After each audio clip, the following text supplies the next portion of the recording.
Olá, mais uma vez, Politicast no ar.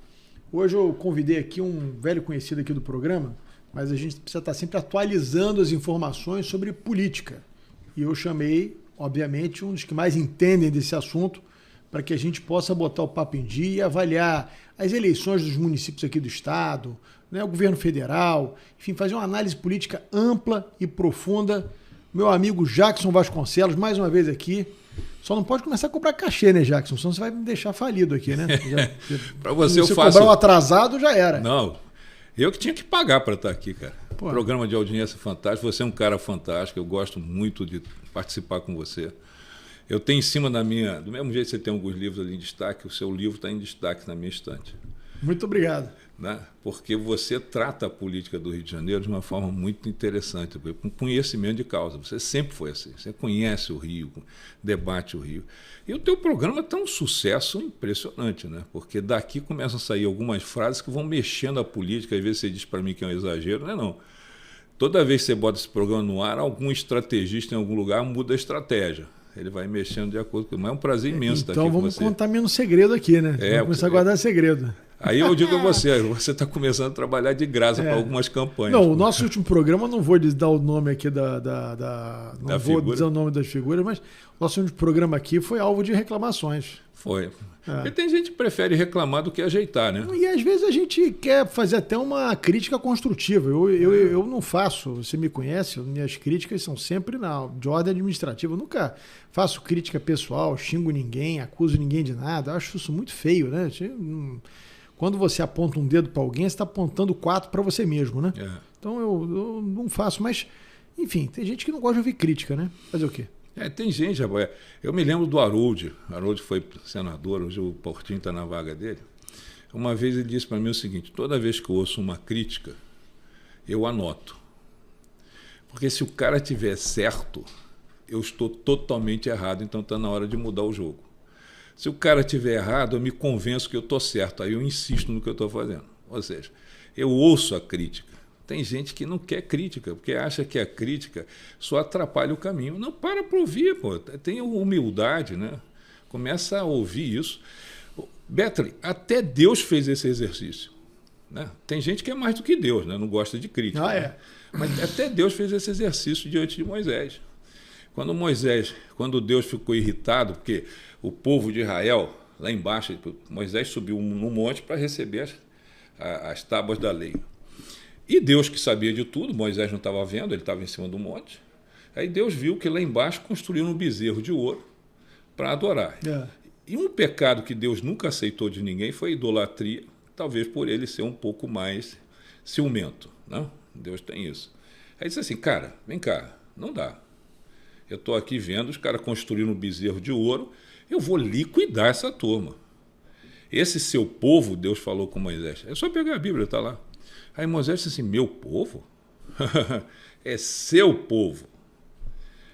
Seja de quem for, nós vamos liquidar esse povo. Deus, para aí.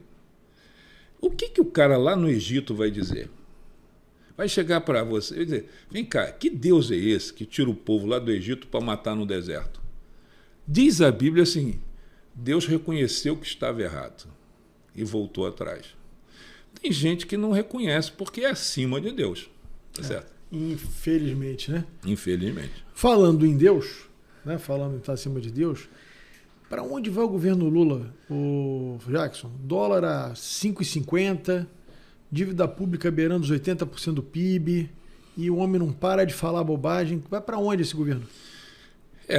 Como a gente está falando de Deus, tem que falar do diabo também. Tem que falar de Deus, o céu, Deus e o inferno. Eu acho que esse governo vai para o inferno.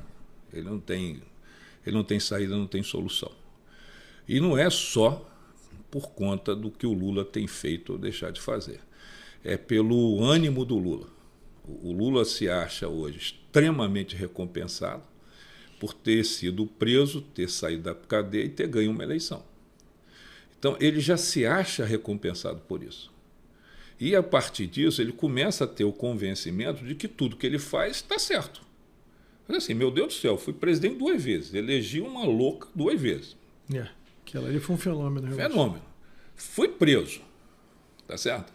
Me arrebentei inteiro, volto e sou carregado no colo. Mas tem um outro detalhe que eu falei no primeiro programa aqui, porque eu tive a honra de estar aqui no seu primeiro programa. Tem a questão da companheira dele. O Lula de hoje não é o Lula da Dona Marisa, é o Lula da Janja. Né? Anda sempre bem sapatente, bem arrumadinho, um garotão e tal. E está afundando o governo. E não tem nenhuma liderança do tamanho dele para contestar ele. Beto, e não é no governo, não tem na oposição. Porque quando você não tem ninguém do teu lado de tamanho para te contestar, tudo bem. Mas quando você não tem na oposição, a oposição ao Lula é um desastre, cara. É um total desastre. Porque eles querem pegar as filigranas do Lula, essas coisas pequenas do Lula, e combater um governo assim. E não dá. Então o país está afundando, está indo no caminho do inferno. A lógica dessa turma da oposição, que eu fico muito à vontade de falar, outro dia eu estava num grupo aí, inclusive, por que não sei o que, eu falei, olha, cara, ninguém vem me dizer qual é o posicionamento político de fulano e beltrano, porque eu sou de direita antes do Bolsonaro ser de direita, porque quando eu era deputado, e ele era deputado também, cansou de votar com o PT ele. Então, não me vem com essa história de direita, você não é direita. Me conta essa história porque eu sei exatamente qual é o posicionamento. Mas o que me impressiona é que atualmente os ditos de direita, eles estão sempre na lógica de fazer a crítica pensando quantos likes vai ter no Twitter ou no Instagram. É isso. Assim, não se faz mais política de forma estruturante, né? Quer dizer, vamos pautar aqui o governo apresentando um projeto de Estado diferente, coisa e tal. É sempre o que você disse, comprou cachaça, aí não sei o que, aí você vai nas redes sociais, tá todo mundo falando que o cara comprou cachaça com dinheiro público, aí comprou remédio para ansiedade, aí todo mundo... Eu estou só corroborando o que você está dizendo, fica uma crítica tão mesquinha, pequena, né? E o país afundando. E essa questão da mídia digital, ela trouxe um grande problema, que são os operadores dessa ferramenta. Esse é o grande problema. O sujeito quer te convencer o seguinte, você tem que postar todo dia, a tantas horas, você tem que falar sobre todos os assuntos na rede. Isso mudou o viés da política, porque antes você falava aquilo que era importante falar, você queria dizer para alguém alguma coisa. Hoje não, hoje você posta para não dizer nada a ninguém do outro lado, é simplesmente para fazer. E aí criaram também uma lógica de ocupação de espaço, né? É. Porque você tem que aparecer a rede, você tem que, enfim, ser presente na rede, o algoritmo tem que identificar você, enfim. E aí criaram um outro mecanismo nesse mercado, que é o chamado mecanismo de tráfego. Né? O sujeito está muito preocupado com isso. Ele diz assim, eu faço, mas eu tenho que chegar em um maior número de pessoas. Mas que pessoas são essas? Como é que você quer que elas reajam? Como é que você quer que elas verifiquem o que você está dizendo? O debate político perdeu. Eu hoje estava comentando, Beto, o debate ontem nos Estados Unidos. Né? Que passeio, né? Passeio. Que loucura. Eu vi assim um trecho, eu não vi o debate todo, confesso que eu esqueci do debate. Eu quero assistir ele todo. Mas eu fiquei impressionado com o trecho que eu vi, como assim debate é imagem, né? Imagem. Se eu perguntar tudo que foi falado, você talvez lembre, porque você viu com uma visão, mas para o cidadão comum, o cara ficou com aquela imagem. A imagem de fragilidade do Biden perante ao Trump, com aquele vigor, com aquela... Cara, um negócio assim, e eles fizeram aquela coisa, tá sempre a imagem dos dois, cara, quem olha aquela imagem ali, meu Deus do céu. Eu estava comentando hoje sobre isso. Assim, aquele debate, ele teve teve o mesmo objetivo para os dois, com o sinal trocado. O Trump mostrar que o Joe Biden, com a idade que tem, não tem mais capacidade intelectual nem física para conduzir o país. O Biden, com o sinal trocado, quer provar o contrário. Só que o Trump é muito melhor do que ele. Muito melhor no posicionamento. Só que a política nos Estados Unidos ela é feita por profissionais. Um estava com a gravata azul, outro com a gravata vermelha. Não existe essa coisa de o Trump com a gravata vermelha para chamar atenção e o Joe Biden, coitado, ali com aquela gravata azul que não diz nada. Então, você vê claramente o seguinte, ontem o Biden foi o grande derrotado. Porque o Trump conseguiu passar a imagem de que ele não está intelectualmente nem fisicamente preparado para governar os Estados Unidos. E se enrolou com os números e falava... o trechinho que eu vi aqui era uma coisa assim... Eu acho que eu vi até no Estadão, se eu não me engano. Foi um trecho que que postaram, cara, que ele se enrolava, ele falava as coisas todas enroladas. Que coisa triste. O olhar dele muito ruim. Ele olhava para o Trump assim, para baixo, assim, como quem... Assim, eu não estou entendendo o que está acontecendo. Eu não sei como é que vai ser a repercussão hoje nas mídias digitais nos Estados Unidos, né? Porque eles fazem meme para diabo, né? Mas depois eu vou ver. Mas ontem o Trump ganhou disparado, porque ele conseguiu provar que o presidente não tem condições nem físicas nem intelectuais para ser presidente da República. Agora, tem uma história, a gente saiu da política nacional aqui para a política internacional, há uma história da possibilidade de tirarem ele e botarem outro candidato democrata, né? Há um boato forte nos Estados Unidos que não vão levar a campanha dele até o final.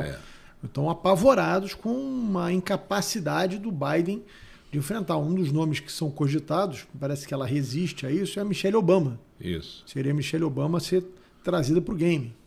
Então, tenho minhas dúvidas se talvez fosse uma... Certamente ela é melhor que ele, né? Muito melhor, mas ela carrega o Obama com ela.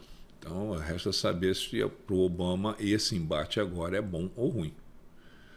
Né? Porque lá a estratégia lá vale. Aqui você faz campanha de outra maneira, mas lá o estrategista senta com cada um e diz, quer dizer, a Michelle no game quer dizer o Obama no game.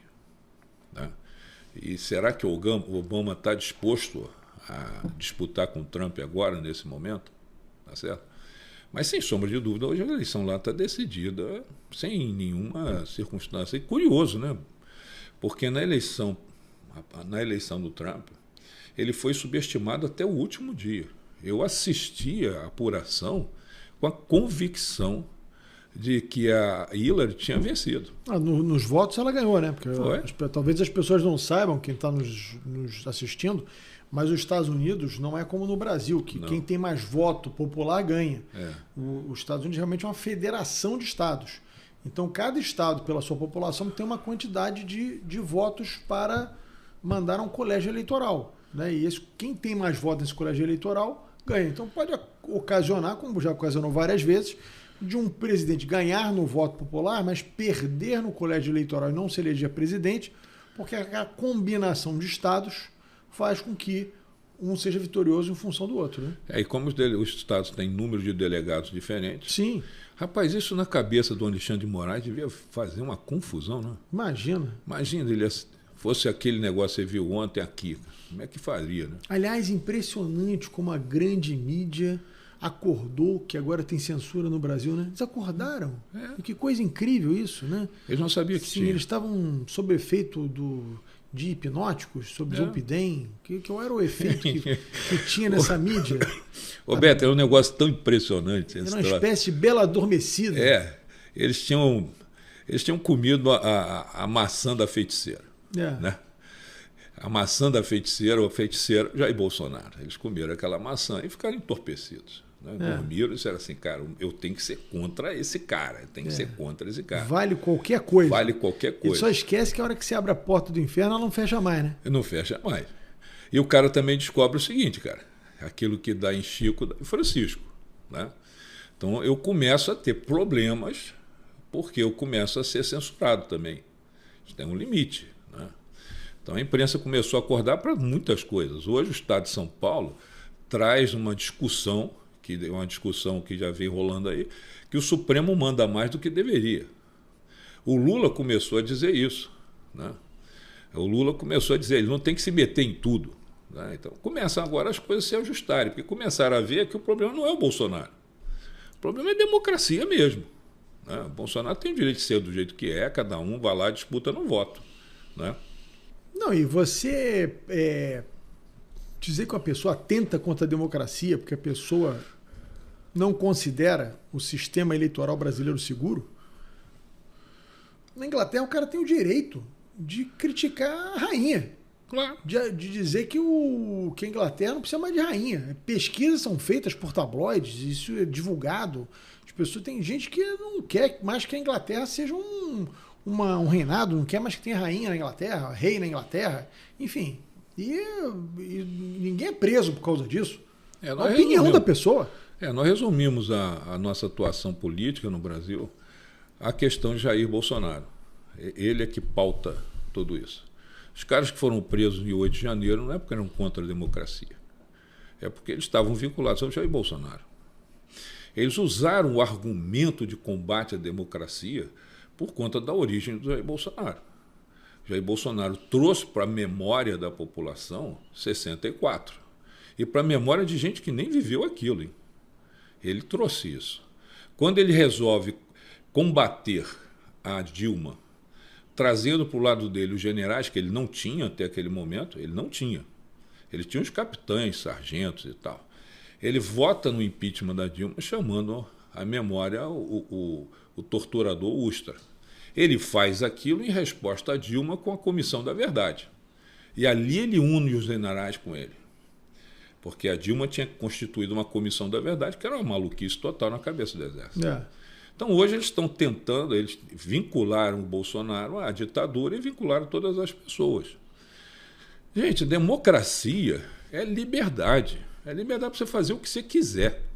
E aí você tem as leis que determinam os seus limites. Os excessos, exatamente. Você é punido pelos excessos. Se eu venho aqui no meu programa e xingo você, não é você tirar o meu programa do ar eternamente, eu não posso mais falar. Você vai na justiça e vai pedir uma reparação, seja criminal ou seja indenizatória, daquele episódio que você se sentiu ofendido, e a justiça vai decidir se efetivamente eu tenho que ser punido ou não.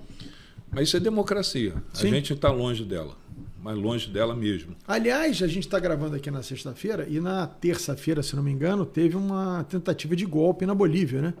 E eu estava vendo aquela tentativa de golpe e eu vi que não ia dar certo porque você não via ali um pipoqueiro, não tinha umas tias do Zap, não tinha ninguém ali para dar um golpe, né? Como foi o caso aqui do Brasil. Não tinha um carro de pipoca, imagina. Como é que vai dar certo um golpe desse que não tem um carro de pipoca, não tem umas tiras do Zap? Só tinha general. Aí não pode dar certo isso. Pode dar certo. Golpe com arma, com tanque? Que absurdo.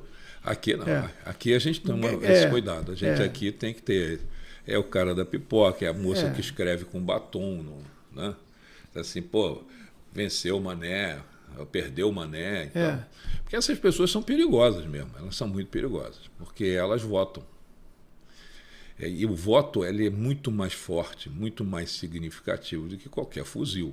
A população entende isso. Então, aquelas pessoas que foram presas, estão presas até hoje, donas de casa, senhores, pipoqueiro, como você diz, não vão votar. Estão presos. Essas outras pessoas, o candidato que chamou esse pessoal todo à conversa, está inelegível. Que é uma outra questão que tem que chamar a atenção. Pô. Eu não posso mais votar no cara que eu quero. Porque tornaram ele inelegível por causa de uma reunião dele com embaixadores. Nós ainda temos um aqui, né, Jackson? Vamos fazer aqui só um prefácio. Em que pese aqui o que o Bolsonaro cometeu de erro, né? Que coisa inacreditável. Eu diria a você o seguinte, Médio, me pedindo desculpa porque eu estou no teu programa, mas ele é um imbecil. Ele é completamente imbecil. Porque não é possível, cara. Assim, o cara ganha uma eleição para presidente da República, elege 57 pessoas que são dispostas a, no estalar de dedos, fazer cambalhota no Congresso Nacional, elege uma série de senadores.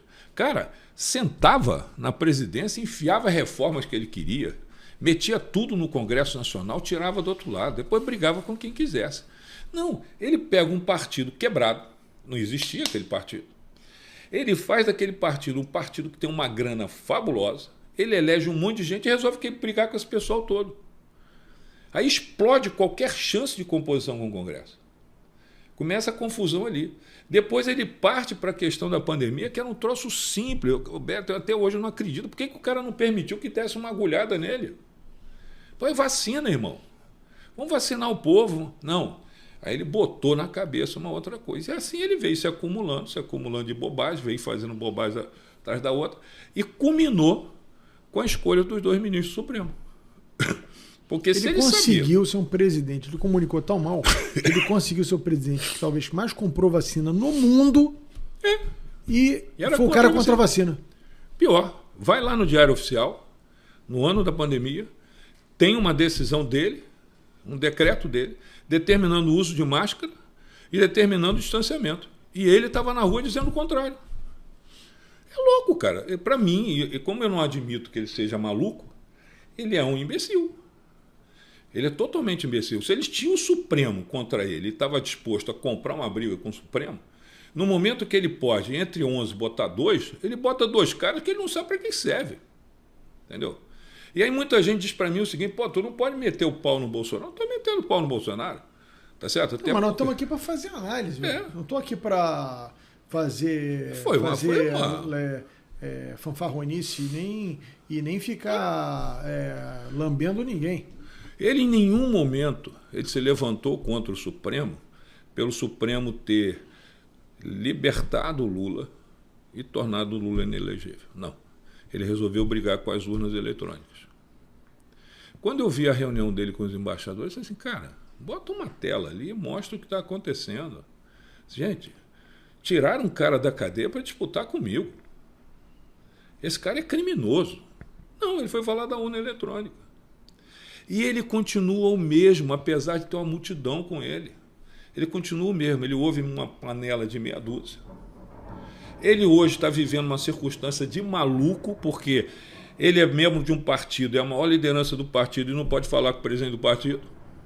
Nenhum deles partiu para a hipótese estratégica o seguinte, troca esse presidente de partido, cacete. Bota alguém que fale comigo. Não, porque eles não estão preocupados com isso. Então, para mim, isso é uma imbecilidade total. E a sorte do Bolsonaro é que o Lula tá mais para Biden do que para Trump. Né? E mesmo assim eles vão conseguir perder a eleição em várias cidades chaves, na minha opinião, analisando aqui no retrato de hoje, que eu tenho conhecimento, eu vejo que eles podem, depois a gente vai chegar aqui no estado do Rio de Janeiro, vamos falar, mas a nível Brasil, cidades que eles poderiam ganhar com o pé nas costas e correm o risco de perder a eleição, né? Porque por conta dessa falta de estratégia, né? E Total, cara. Um equívoco, assim, uma arrogância, muitas vezes, né? Não fazem nós política. Nos bastamos, né? Eu sou suficiente. Eu, Jair Bolsonaro, sou suficiente. E aí eu estou com o Jair Bolsonaro, isso é suficiente. E ele começa a escolher os parceiros dele. Só que o tempo está passando, irmão. É o que você diz. As prefeituras elas vão tomar um outro rumo. Sim. O que vai acontecer lá na frente? Eu digo a você, esse Bolsonaro, que foi presidente da República, se ele for o mesmo cara que algum dia volte a presidente da República, nós vamos ter um desastre igual. Better, quando o Supremo decide a prisão de 1.000 e tantas pessoas, estavam na praça, os 3 poderes, e o presidente, que era a razão daquelas pessoas, está nos Estados Unidos e assume uma postura de não somar do lado dessas pessoas, mostra bem o caráter. Quando eu vi aquele movimento nos quartéis, cheguei a falar para algumas pessoas o seguinte, eu fico com pena dessas pessoas, elas não têm noção do que elas estão fazendo. Porque se chegar um maluco no meio dessa coisa, vai criar uma confusão dos infernos, como aconteceu. E outra coisa, assim, eu sempre fui crítico à esquerda por conta principalmente da falta de preocupação com a ordem, com a lei, esses movimentos que invadem terra, fecha rodovia, faz uma série de coisas sob o manto de que é legítimo porque que existem problemas sociais no Brasil, então eu posso fazer esse tipo de coisa, posso transgredir a lei. Aí você vê a direita usando os mesmos artifícios. Eu fui criticar quando começaram o negócio de fechar rodovia, greve de caminhão, vai parar. Falei, gente, vocês estão fazendo a mesma coisa que a esquerda fez e justamente é o que incomoda a maioria do povo, que é ordeiro. Vocês estão indo pelo mesmo caminho. Aí você começa a tomar crítica porque esse negócio de a direita, que é muito maior do que o bolsonarismo, foi cooptada pelo bolsonarismo. Foi. E o bolsonarismo virou uma seita. Né? Então qualquer coisa que você fale que não seja exatamente o que está naquele script, você é um traidor, você é de esquerda, você é isso, você é aquilo. Quer dizer, é um negócio de maluco, né? Assim, a gente não consegue ter uma discussão ideológica com conteúdo no Brasil. O Tony de Paula definiu bem. O Tony de Paula, eu tive algumas vezes com ele. Ele separou esse grupo em 2. O bolsomínio, que é o maluco, e o bolsonarista, que apoia o Bolsonaro. E você tem uma terceira corrente que ele não falou, que é o pessoal da direita, que quer menos Estado, quer menos interferência do Estado na vida das pessoas, não quer esse movimento louco que tem aí com relação à maconha, com essa coisa ridícula que estão fazendo. Existe um grupo ali. Esse grupo não tem mais liderança. O líder desse grupo não nasceu ainda. Bolsonaro ocupou esse espaço e ninguém até agora ocupou de novo, né? O que vai ser feito disso? Eu, sinceramente, Gilberto, eu não sei. O resultado das eleições municipais vai dizer muito isso. O importante é que quem decide a política no Brasil é a população. Se ela não tiver consciência de que ela é responsável por tudo isso, essas coisas vão continuar acontecendo. Exatamente. Né? Você falou desse negócio da maconha. E o Brasil é o rei de criar jabuticabas, né? Muito. Porque você chega nos Estados Unidos, como a gente diz aqui, os Estados Unidos ele é uma federação. Então, cada estado tem sua própria lei. Chega, tem estados que liberaram a maconha. Então, liberaram. Eu sou totalmente contra, mas estou fazendo uma análise da situação. Então, você vai lá, você pode vender, tem lojas determinadas, que cada estado tem um regulamento diferente, mas em tese você pode ter uma loja para vender, e aí você pode comprar e fazer uso. No Brasil, o Supremo quis fazer uma ameaçola, ó, não pode prender o usuário. O usuário é um coitadinho, é um dependente químico, né, é uma pessoa que não pode ser tratada como um bandido. Só que aonde ele compra essa droga? Que eu ia dizer. Ele compra essa droga de um criminoso, de um traficante, que pega essa droga e vai comprar amanhã o fuzil e a bala que vai matar um inocente na rua, que vai matar um policial, que vai assaltar alguém no seu carro, né, que vai assaltar uma loja, né, que vai fazer um arrastão. Então, assim, é um negócio de maluco. Ou seja, então você compra um troço de um criminoso, mas você não é criminoso. Você é um pobre coitado que tem uma dependência química, então você não pode ser preso. Quantos celulares você pode carregar sendo usuário ou ladrão de celular? A minha questão é a mesma. Quer dizer, a partir do momento que o cara diz assim, são 40 gramas. Até na discussão do Supremo, no plenário, a discussão teve ministro que sugeriu 25 gramas. O outro sugeriu 30 e o outro sugeriu 40. Venceu 40. Então, mas esses caras tiraram isso da onde? Quer dizer, aí eu tenho que concordar com o Lula. Alguém chama um grupo de especialistas, de cientistas, 40 gramas. O cara faz uso por quantos dias? Isso é uma dependência química muito... Arranjou aonde? 40 gramas, de repente, é uma quantidade que o cara precisa estar internado para se tratar. Claro. O cara se o cara é usuário com 40 gramas... Bom, eu já estou começando a ver os policiais na rua tudo com balança, né? Tem até um monte de meme na internet. O cara carregando uma balança, vou pesar aqui, vou medir, vou saber se você tem isso. Cara, mas a pergunta fundamental, o que o Estado brasileiro tem a ver com essa história? Se você vai para a ponta, aí você começa a passar a entender. Você diz assim, não, eu sou contra o uso de drogas porque isso tem uma repercussão na saúde pública enorme, isso tem uma repercussão enorme na vida dos adolescentes, dos jovens, que amanhã eu preciso deles como liderança. Sim. Aí faz sentido. Assim, eu vou proibir em nome da sociedade inteira, porque tem gente que no meio da sociedade não sabe conviver com isso. É a questão das armas. Eu proíbo arma porque tem gente que não sabe usar arma. Sim. E como eu não tenho como classificar isso, sim, eu proíbo a venda de arma. Aqui não, o cara pega um tema, eu tenho que me pronunciar sobre a maconha. Aí eu tenho que dar um pronunciamento. Mas se eu for totalmente contra, os caras que me apoiam me batem. Se eu for totalmente a favor, os caras que me apoiam me batem. Então, eu boto ali 40 gramas e resolveu o problema. É o que o Lula estava dizendo, se metem em tudo. Se metem em tudo. Eles soltam quem está preso para disputar a eleição. Eles decidem a inelegibilidade dos outros. Eles decidem tudo. Não, o Fux deu uma declaração fortíssima. Foi. Dizendo que o juiz não teve voto. Não pode decidir os rumos da nação no Supremo. E é verdade. Assim, eu não sei onde isso vai parar, Jackson, mas a história, ela mostra pra gente que até Roma caiu, né? Então uma hora isso vai ruir, uma hora esses caras vão ser enquadrados, sei lá o que vai acontecer, mas não é possível que a gente continue com uma... Eu fico imaginando um cara que vai fazer um investimento de bilhões no Brasil, um sujeito, um fundo lá dos Estados Unidos, do Japão, a China, o cara chega aqui, pô, tudo bem, mas aí o cara, mas daqui a pouco o ministro Supremo diz que essa lei não vale mais.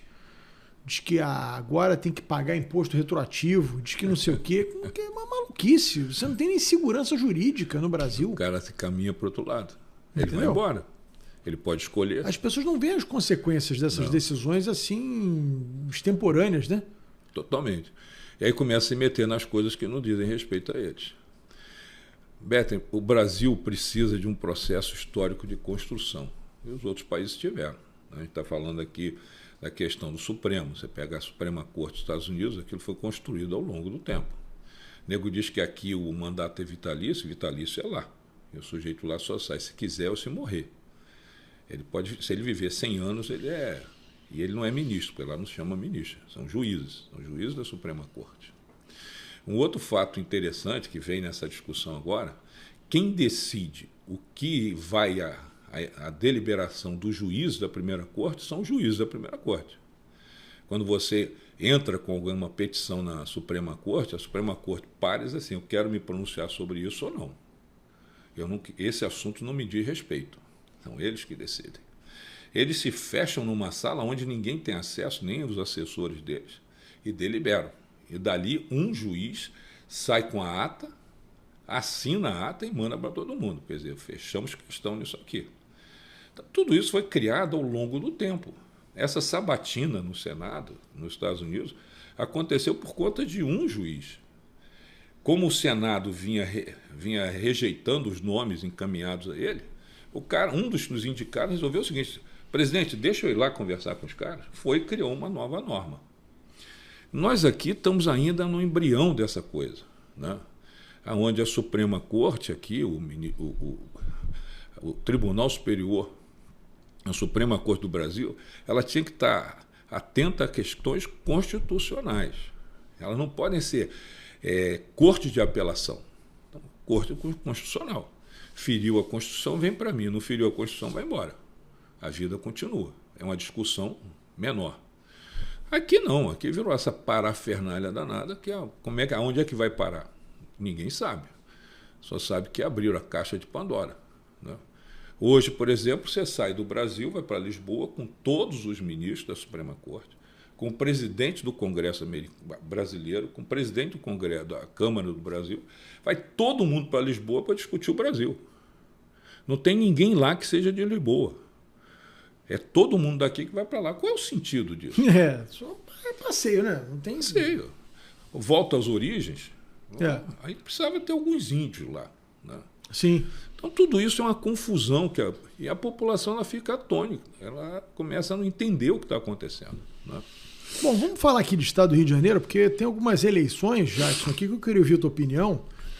Eu acho que essa eleição de 2024, talvez mais do que qualquer uma outra, ela vai ser muito balizadora para a eleição de 2026 aqui no estado. Totalmente. Porque você tem caciques poderosos que estão disputando a eleição com seus candidatos e a coisa está complicada, né?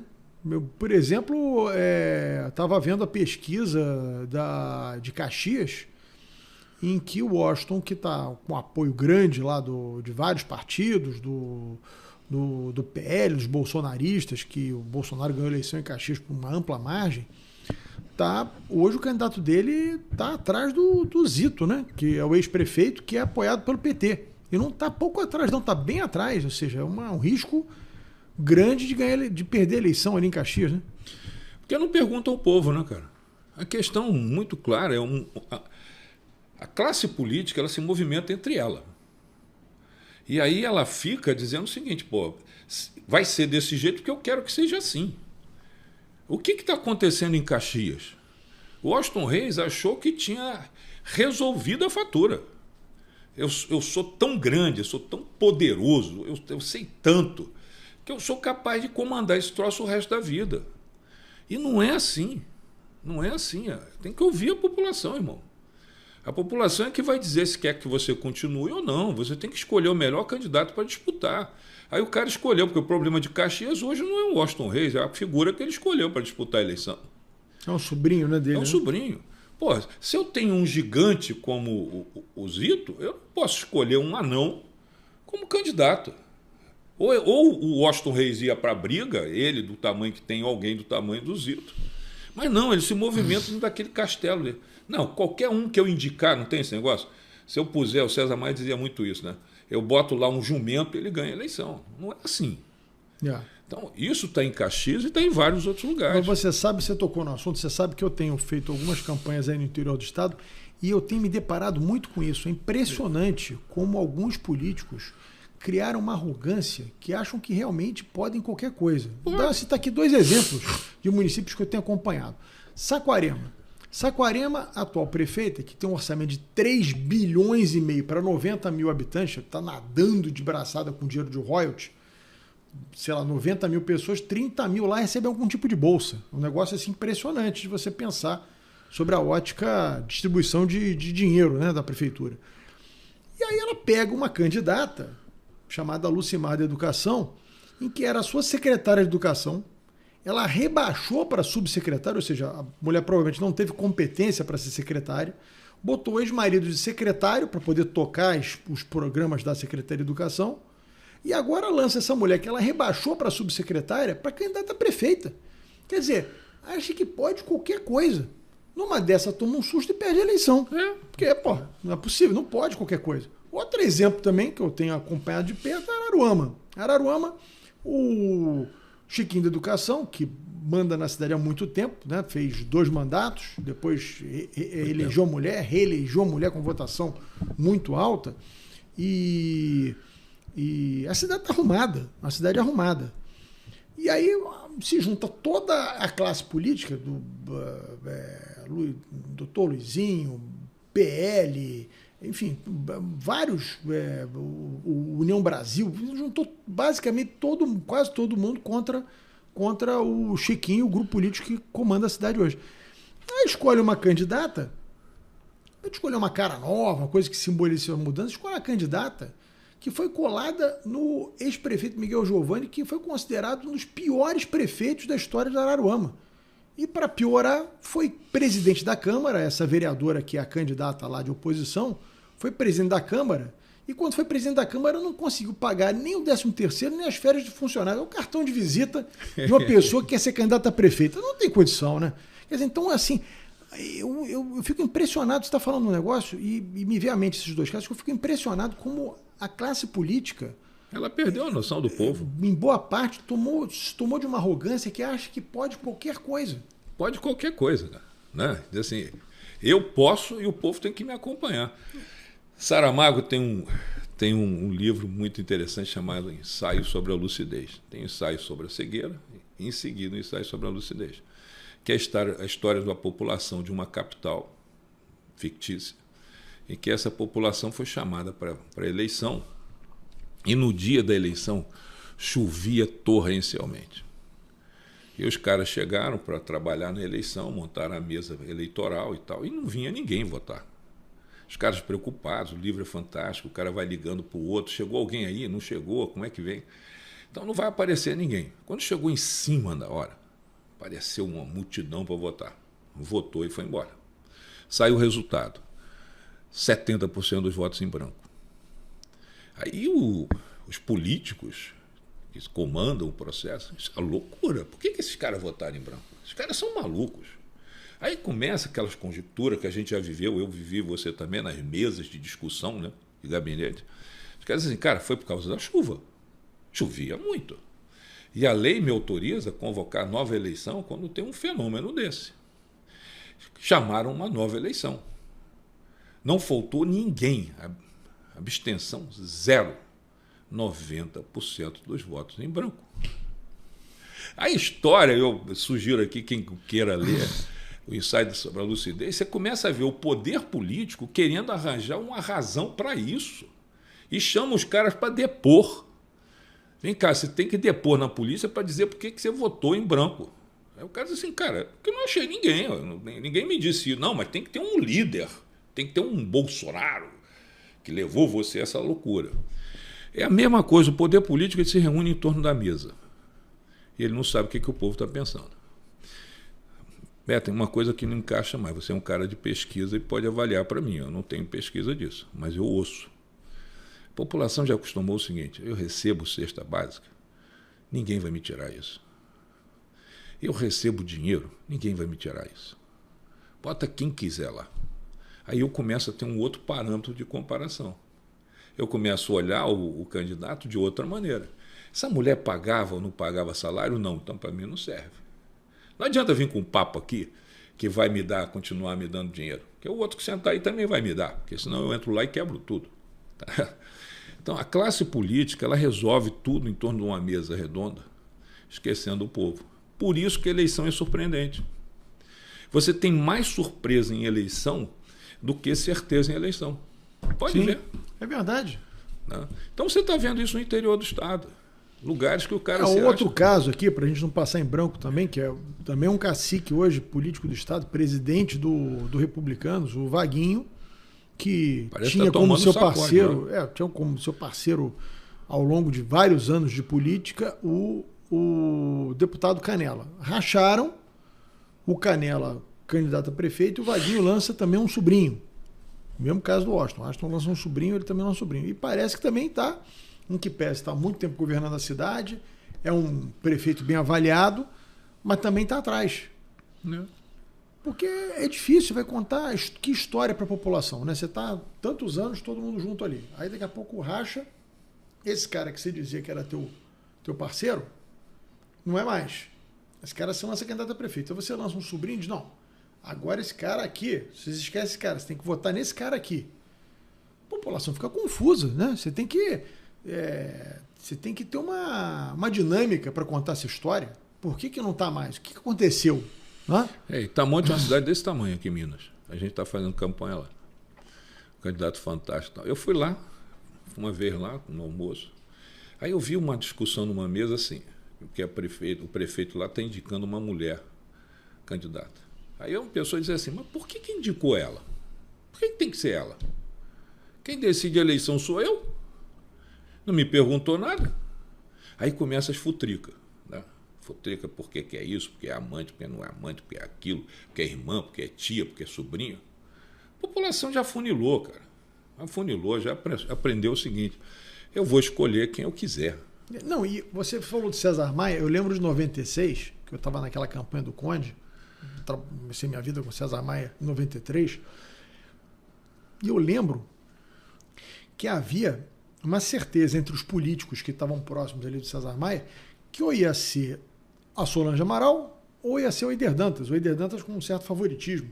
Isso. Quem ia se eleger, lembro disso. Quem ia ser o candidato do César Maia, que eram os dois políticos, os dois deputados estaduais que ele tinha eleito, coisa e tal, enfim, havia uma certa disputa, né? Uma campanha interna para ver quem ia ser escolhido. E de repente o César Maia saca do bolso o Conde, que ninguém esperava que fosse o Conde candidato. O Conde nunca tinha pedido voto na vida, tinha dificuldade de fala, as pessoas foi aquele choque para todo mundo. E o César Maia foi na ciência, porque como não havia reeleição na época, ele foi para reeleger o governo dele. Quem era o cara que tinha idealizado todas as coisas que o povo estava aprovando? Rio Cidade, Favela Bairro, essas intervenções todas. O Conde. Então, quer dizer, tinha uma história para contar, tinha um enredo. Olha, vocês vão votar no Conde como se estivesse votando em mim. Porque quem inventou esse troço todo que vocês estão satisfeitos não fui eu. Eu comando a banda aqui. Mas quem inventou esse troço todo foi ele. Então vocês vão dar continuidade ao governo, vocês estão satisfeitos. Os políticos se esquecem disso. Uma aula. Claro. Mais tarde, o César, quando opta pelos amigos dele, pelas pessoas mais próximas, eu, Eider, Solange, dá mal. Mas ali foi uma ciência, foi ciência pura, o que você diz. Assim, quem é autor da obra que o povo gosta? Eu me lembro que no PFL, naquela época eu estava no PFL, quando o César entrou e chegou à conclusão de que era o Luiz Paulo Conde, na mesa de deputados e tal, quem é esse cara? É o secretário de urbanismo. Aí o Rubem Medina, que está aí, pode confirmar, ele saiu e decidiu apoiar o Sérgio Cabral. Não tem mais jeito. Está no jornal. Não vai a lugar nenhum. O cara ganhou a eleição. César é Conde, Conde é César. É isso. O César se credenciou no Conde e credenciou o Conde nele.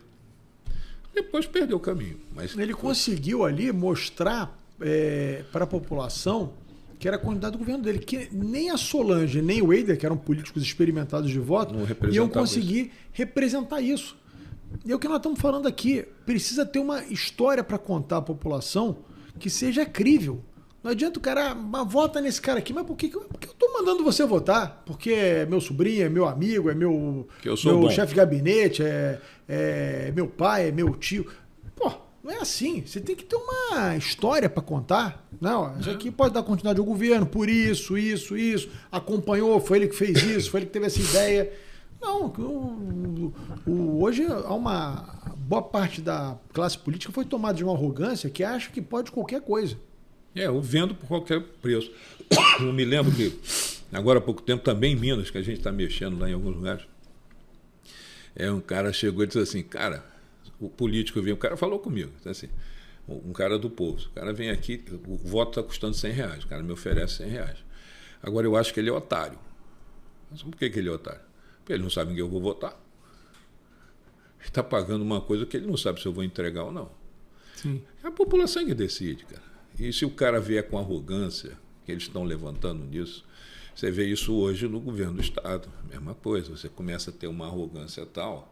Ganhei a eleição no primeiro turno. Então, toda vez que eu quiser um candidato, ele vai ganhar no primeiro turno, porque eu decidi assim. Né? Você está vendo isso na disputa hoje pelo Rio de Janeiro. Que a gente entra nesse assunto agora. The last but not the least, ou seja, por último, mas não menos importante, falando de arrogância, aqui o sentido é invertido, né? Que o arrogante, nesse caso, deveria ser o Eduardo Paes, que lidera todas as pesquisas. Mas a arrogância vem dos bolsonaristas, que acham que basta o Bolsonaro baixar aqui no Rio de Janeiro. É aquela regra de 3 que nunca funciona em política. Né? Então, o Bolsonaro ganhou a eleição na cidade do Rio do Lula. Então, o candidato do Bolsonaro vai ganhar do candidato do Lula. Tudo bem. Cara, você é amigão do Bolsonaro, ok, mas tu vai fazer o que por mim? Quais são os seus planos? Que você é amigo do Bolsonaro, assim, eu já sei. Quem é você? Já tenho tenho uma simpatia por você, tu é amigo do Bolsonaro, mas e aí? Você vai fazer o que por mim? Quais são os seus planos? Aí o sujeito vai e acha que basta ser amigo do Bolsonaro. O outro aqui está fazendo política todo dia, está acordando 5h30 da manhã, indo para a rua, falando com todo mundo, entregando obra, entregando programas. E aqui está achando que vai ganhar a eleição, adjetivando o adversário. O soldado do Lula, não sei o que, não sei o que lá. Gente, não cola, né?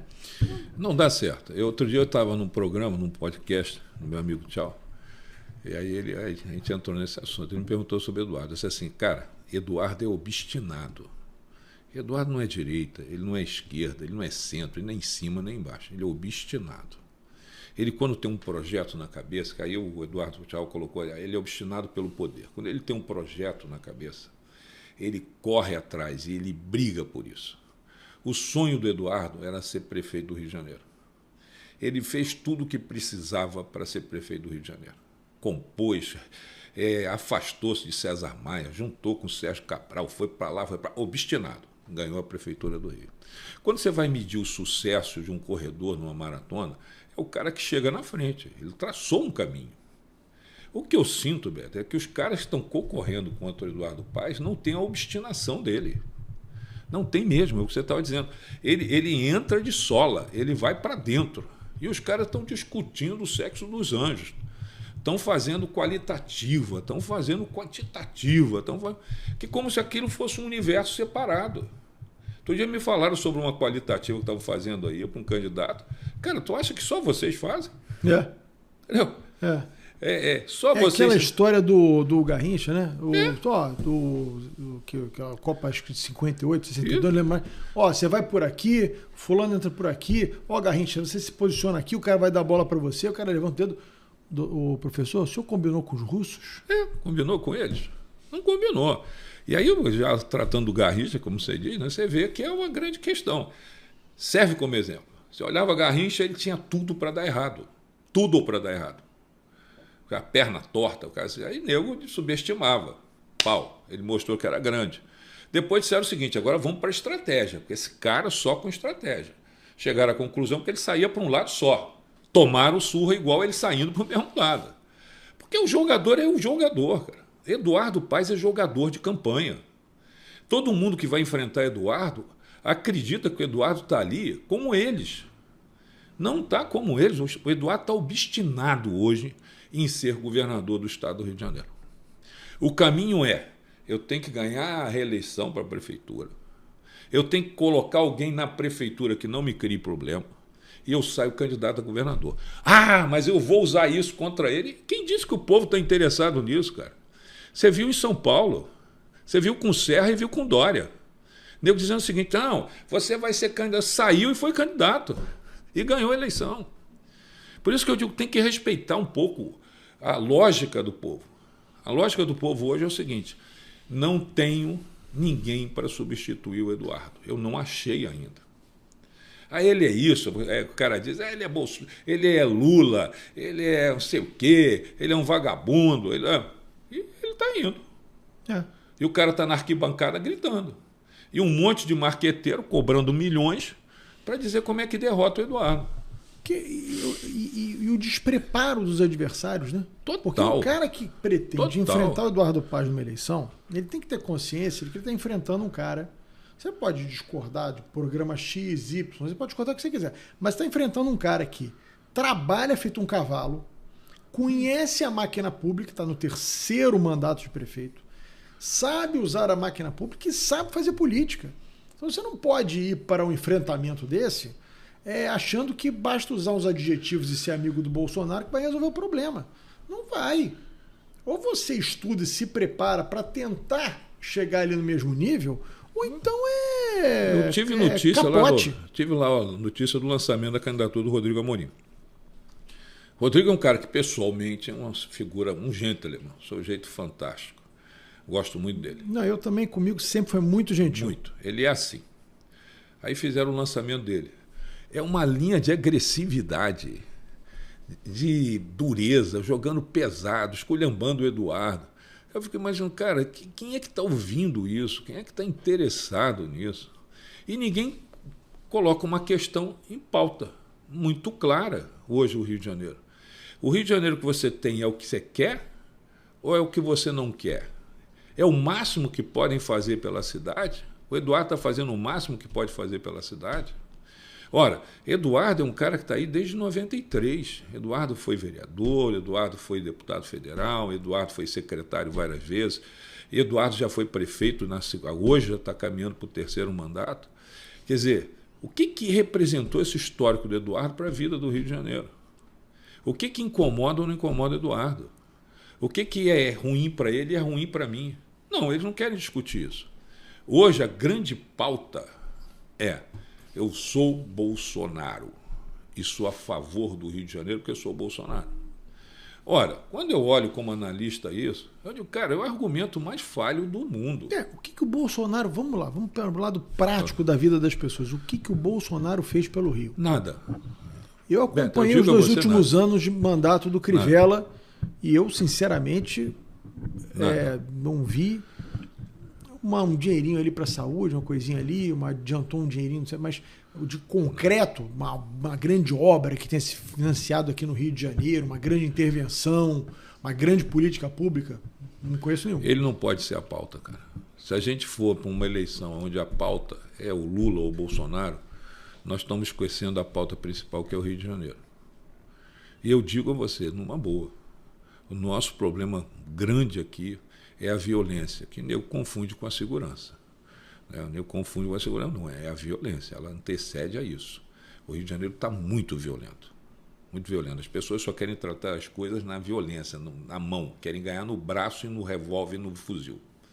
Nós chegamos a uma situação no Rio de Janeiro que as câmeras elas são simplesmente para reprodução de vídeos na internet, porque não tem mais investigação. Então você vê um cara assaltando uma mulher, então você bota na internet, mas ninguém pergunta o que houve com aquilo, o que não houve com aquilo. Qual é a preocupação maior nossa como população? É a grande violência que tem no Rio de Janeiro. E isso não está em pauta. Isso não está em pauta, nunca teve. Eu quando olho, quando eu falo, as pessoas dizem, mas você não pode bater no Bolsonaro. Eu não estou batendo no Bolsonaro, cara. O cara foi deputado 7 mandatos aqui. Me mostra uma atitude, um projeto, uma linha a favor do combate à violência. Não teve, não teve. Eu fui presidente 4 anos, não teve. Ele vem aqui e elege o senador da República, o filho. Ele elege o outro filho vereador. O que ele fez por essa cidade? Me desculpe o Ramagem, me desculpe o Amorim. Esse cara não fez nada pela cidade. Então, mas quando você diz isso, você é Eduardo Paes. Não sou Eduardo Paes, cara. Eu quero alguém que dê jeito nessa bagunça que está o Rio de Janeiro. O Rio de Janeiro está numa desordem impressionante. Pior, também, com todo o respeito que eu tenho, mas como é que o Ramagem vai fazer da pauta dele a segurança pública se eu não vou nem entrar no mérito do governador, mas me parece inclusive que o secretário de segurança é indicado pelo grupo político dele. O secretário de segurança do Estado, ou seja... O governador é.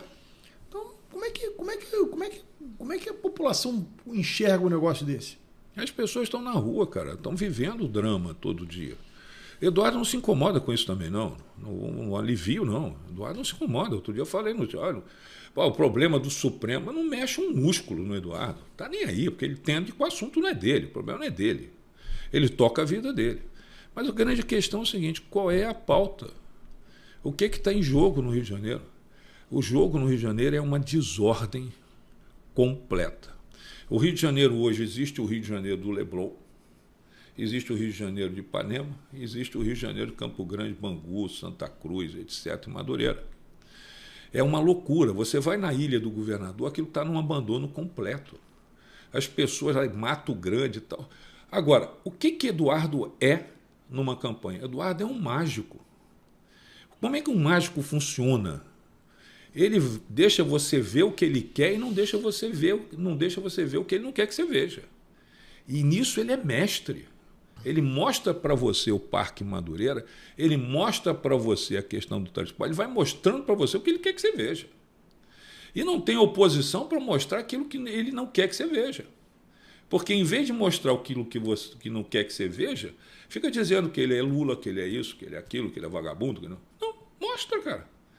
Mas por que não mostra? Por que não vai na Ilha do Governador ver como é que está aquilo? Por que não discute o Parque, o Mercadão de Madureira? Por que não discute essas questões da iluminação das ruas, o abandono da cidade? Não. O Eduardo, eu sou muito crítico. O Eduardo, ele na política, ele deu certo. Ponto final. Ele começou lá como vereador, conheci Eduardo distribuindo folheto na rua. Eu estava no sinal e ele me entregou folheto para ser candidato a vereador. É obstinado e vai chegar lá. E vai fazer, e se ganhar a eleição da prefeitura, vai ganhar com o vice dele, porque ele costurou. É Bolsonaro, é Bolsonaro, é Bolsonaro, contra o Lula, contra o Eduardo Paes. Aí os caras, tem um cara chamado Ottoni de Paula, que tem a configuração do Bolsonaro. Aí os caras não chamam ele para conversa. É inacreditável isso. Essa do Ottoni foi inacreditável. Como isso simboliza, nós estamos falando aqui, acho que o nosso tema principal dessa nossa conversa hoje se chama arrogância da classe política. Esse demonstra claramente a arrogância. O cara tinha 6% na pesquisa, 6% decide uma eleição, pode ser a diferença entre ganhar no primeiro turno, Eduardo não ganhar. Dele, cara. Aí os caras ignoram o sujeito. Ele disse isso na tribuna, na Câmara. Quando eu ouvi o discurso do Ottoni, a primeira reação de todo mundo foi assim, o Ottoni foi apoiar o Eduardo. Eu vou entender por quê, né? Cara, ele diz claramente, não me deram a menor importância. Cara, você não podia perder um cara como Ottoni, de jeito nenhum, se você quer... Aí o Eduardo tem a humildade de chamar o cara, vem cá, quais são suas críticas? Eu sou contra isso, tudo bem, então se eu não fizer isso, você me apoia? Eu acho que você tem que fazer isso. Se eu fizer isso, você me apoia? Tá bom, então eu te apoio. Pronto, resolvido. E assim está sendo com todo mundo. E está conversando. E eles não. Eles ficam achando que... Vamos ver o que vai dar. Eu não sei, sinceramente, o que vai dar. Eu acho que o Rio de Janeiro precisa de um prefeito diferente do Eduardo. Eu não achei ele ainda, mas eu acho que precisa de um prefeito que tenha consciência absoluta do que a gente passa todo dia. O problema é que essa figura não existe.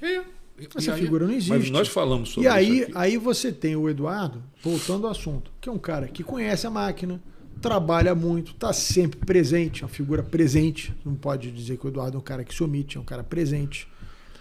Mal ou bem, está arrumando aí a cidade, trocando aí o asfalto, né, inaugurando coisa todo santo dia. Então fica difícil. Como você disse, nome, vem uma turma com uma conversa de achar que, porra, que é aquela coisa, de achar que basta ser amigo do Bolsonaro. O cara quer saber o que vai fazer isso pelo transporte público, pela saúde, pela segurança, pela educação. Quem vai cuidar da escola do meu filho? Vai ter vaga na creche? Não vai ter vaga na creche? Vai ter vaga para fazer cirurgia? Não vai ter vaga para fazer cirurgia? Minha rua vai estar bem cuidada? Não vai estar bem cuidada? O cara quer saber do dia a dia da vida dele. E o Eduardo não deixa você ver o que é ruim.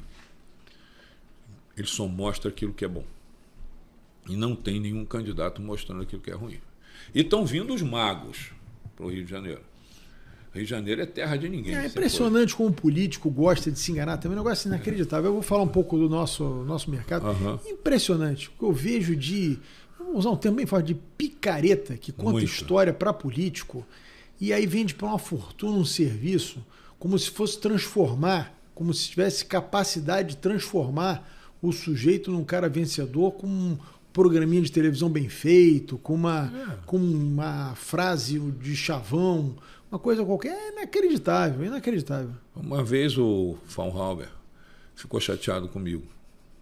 Depois a gente fez a relação, porque eu não tinha nenhuma até aquele momento com ele. Mas eu fiquei muito irritado porque ele publica uma matéria na Folha de São Paulo dizendo que ele foi o autor da vitória do Crivella, naquele momento. Que o Crivella é uma zebra que deu certo. Mesma coisa faz Marcelo Vitorino do outro lado. Primeiro, de respeito a um candidato. Segundo, de respeito à inteligência do ser humano. Deixa eu só fazer um parênteses, mas o Fraunhofer, eu tenho respeito por ele, porque ele realmente esteve na campanha do Crivella do início ao fim, porque a campanha do Crivella foi feita dentro do meu escritório, começou a campanha do Crivella dentro do meu escritório aqui no Península. Então, assim, eu tenho muito respeito por ele, porque ele começou ali, enfim, ele participou realmente, ele teve uma participação fundamental. Intensa. O Vitorino apareceu, você sabe disso, ele veio com o índio 10 dias para acabar a eleição. Não pode dizer que elegeu ninguém. Aí é um desrespeito ao candidato, é um desrespeito a todo mundo que trabalhou na campanha. É uma mentira deslavada. Os profissionais. Mas o que eu quero saber, muita atenção, é isso. O candidato, toda eleição, vocês sabem disso melhor do que eu, mas não custa dizer para as pessoas. Toda eleição é um novo jogo. A eleição que decide, a campanha que decidiu a eleição do Cláudio Castro no primeiro turno é totalmente diferente da eleição da Prefeitura do Rio de Janeiro. Totalmente. Então você precisa de um especialista numa disputa contra o Eduardo e não num especialista numa disputa que foi vencida contra o Freixo. E aí me chama a atenção o seguinte, o PL está montando uma estrutura para repetir na eleição do Rio contra Eduardo aquilo que aconteceu na eleição do Cláudio contra o Freixo. Parte de um erro o seguinte, quando você faz um diagnóstico errado, você aplica o remédio errado. Isso. Parte-se de um erro em relação à eleição do Cláudio. A eleição do Cláudio não foi ganha na comunicação, foi ganha na política. O Cláudio, verdade seja dita, teve habilidade, estômago para fazer uma costura política em que 90% da política do Rio de Janeiro estava com ele. Do centro para a direita, todo mundo ainda pegou um pedaço da esquerda. Então, ele teve essa habilidade de construir isso. Não foi ganha na política. E ele deu sorte de ter um candidato do outro lado, o principal adversário dele, que era um candidato que era extremamente isolado. O próprio PT, que era o principal partido da coligação, tinha restrições a ele. E a rejeição é elevada. Sim. Hoje você tem do outro lado, vamos imaginar o mesmo grupo político. Você tem o Ramagem disputando a eleição contra o Eduardo, que não é o Freixo. O Eduardo com um histórico enorme. E eles querem convencer de que o desenho é o mesmo. E como o cara teve sucesso lá atrás, ele cobra uma fortuna. E depois, quando dá errado, ele vai embora e diz, mas o erro foi do candidato. O Ramagem que não decidiu nada. Começa que você hoje está dividido. E eu digo a você, cara, Eles hoje têm Rodrigo Amorim e Ramagem, disputando o mesmo eleitor. Por uma estratégia louca, que eles acham o seguinte: quem não quiser o Ramagem vai querer o Rodrigo Amorim, e não vai querer Eduardo. Quem quiser o Rodrigo Amorim não vai querer o Ramagem, vai querer Eduardo. Aí, qual é o sentido disso? Nenhum sentido. O eleitor vai decidir se quer um novo prefeito ou se quer continuar com o Eduardo. Ainda tem o Marcelo Queiroz, né? Que é um garoto público, né? É, um bom garoto. Um sujeito que está dando um certo sucesso no mandato, mas você vê que já foi esmagado pela estrutura de uma campanha polarizada. Sim. Eduardo tirou um bastão enorme da mão dos bolsonaristas, que foi o Ottoni. Ottoni sai do jogo e entra no jogo do Eduardo. Eduardo colocou o Ottoni para dar o selo. Francamente foi isso. Assim, olha, não é questão, não tenho nada contra o Bolsonaro, não, contra os bolsonaristas. Não tem nada contra a direita. Então tá aqui que eu fiz o acordo. Eles é que têm que justificar porque perderam o Ottoni. Exatamente. Por que perderam o Ottoni? Não podia, cara. Quem é estrategista sabe, cara, não pode. Se o cara não vai ser candidato, tem que ser nosso. Os caras simplesmente se lixaram, estão nem aí. A arrogância é o tema desse programa. Exatamente. E eu nunca vi tanta arrogância junto. Vou botar o título desse programa: Arrogância. É a arrogância. Acho que foi o tema principal do nosso bate-papo hoje. Napoleão começou a perder o comando da França o dia que ele pegou a coroa, colocou na própria cabeça dele e da mulher, humilhando o Papa, que era quem fazia isso, colocando o Papa diante dele e colocou a coroa. Arrogância. Eu sou Napoleão. Cara, ninguém é melhor do que eu. Morreu aí. Esses caras estão com isso com o Bolsonaro. Eu sou Bolsonaro. Humilho todo mundo, porque eu sou Bolsonaro. Só que o Bolsonaro tem limite, né? Exatamente. Ô Jackson, mais uma vez, muito obrigado por você ter aceitado o meu convite. É importante a gente fazer esse bate-papo de vez em quando aqui, porque a gente pode aprofundar um pouquinho mais as análises. E eu sei que você tem uma coisa que eu gosto muito, é a sua capacidade de isenção para analisar os fatos. Né? Eu tenho meus posicionamentos políticos, você também tem os seus, mas para a gente fazer análise, a gente não pode se contaminar por eles. Não. E você tem essa capacidade, que é difícil hoje em dia. Né? As pessoas se tomam por paixões e acabam perdendo a capacidade de análise. Então, mais uma vez, muito obrigado aqui pela sua presença. Eu te agradeço um monte, cara. Foi muito legal. Adoro o teu programa, tenho assistido todos. Até porque toda vez que você faz esse programa, não com a minha presença, mas quando você faz aqui com o Washington Reis, com o Ottoni, essa turma, você mexe com a política do Estado. Pode ter certeza que mexe. No dia seguinte é uma confusão que se faz na cabeça das pessoas, porque aqui você começa a mostrar dados importantes, relação importante. E eu não queria terminar antes de chamar a atenção para um fato que você chamou a atenção aqui. O Estado do Rio de Janeiro está se arrumando, cara. Você falou de municípios que estão se estruturando, estão se organizando a partir das prefeituras. Você vê Miguel Pereira também ali com o André. A gente está vendo que começa pela primeira vez, você começa a ter uma separação. O interior do Estado, desde Campos, né, até Cabo Frio, ele começa a dar acesso, se descola da Baixada Fluminense. O Rio de Janeiro se descola da Baixada Fluminense, e a Baixada Fluminense está fazendo um corredor ali de coisas muito ruins. Eu acho que está na hora de todo mundo entender que o Rio de Janeiro começa a dar certo, apesar de todas as circunstâncias. É muito bom estar contigo aqui, cara. Muito legal. Bom, eu queria agradecer a você que nos assistiu até aqui. Peço a você que não é inscrito no canal que se inscreva e curta esse programa. Aperta o botãozinho lá de curtir, que é importante para a gente poder entregar esse programa para mais gente. Muito obrigado.